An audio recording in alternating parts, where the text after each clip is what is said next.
रात के 12 बज चुके थे।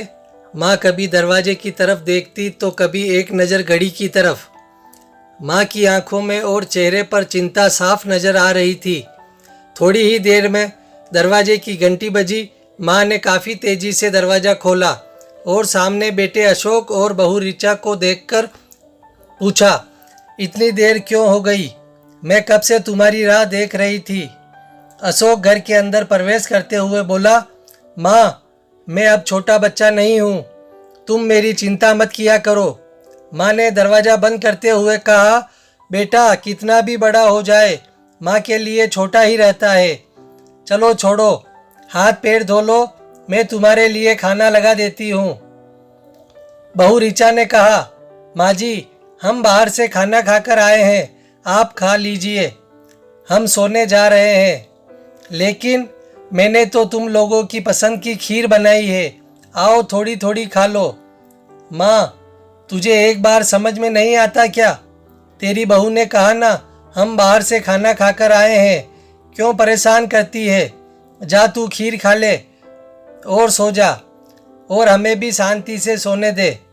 माँ अकेले कैसे खीर खा सकती थी और उसे बिना खाए नींद कैसे आ सकती थी, क्योंकि बेटे के इंतजार में उसने भी कुछ नहीं खाया था। वह किचन में गई, एक गिलास पानी पिया और अपने रूम में चली गई।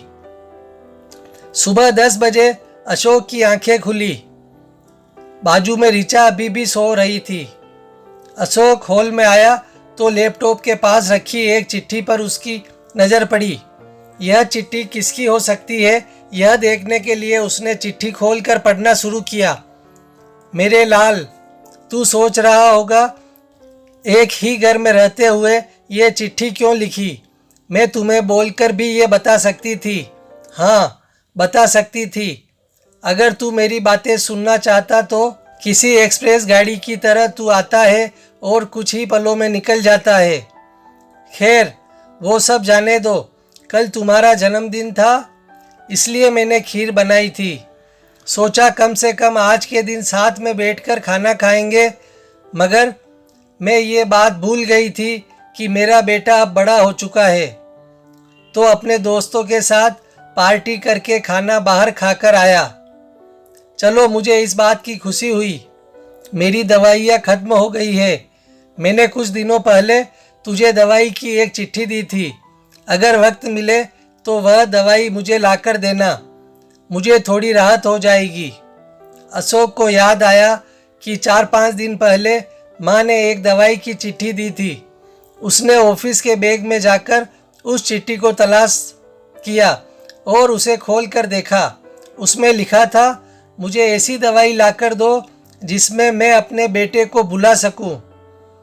अशोक को महसूस हुआ कि मुझसे बहुत बड़ी गलती हो गई है। उसकी आंखें नम हो गई। वह तुरंत अपनी माँ के कमरे की तरफ दौड़ा। सबसे पहले उठ जाने वाली माँ आज क्यों नहीं उठी थी, ये देखकर उसे आश्चर्य हुआ। उसने माँ को उठाने की काफ़ी कोशिश की, लेकिन माँ एक गहरी नींद में सो चुकी थी। अशोक के पास फूट फूट कर रोने के अलावा और कोई चारा नहीं बचा।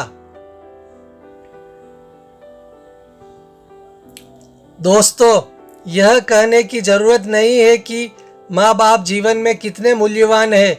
उनके रहते हुए ही उनकी सेवा करो, उनसे प्यार करो। वह चले जाएंगे तो कुछ नहीं कर पाओगे।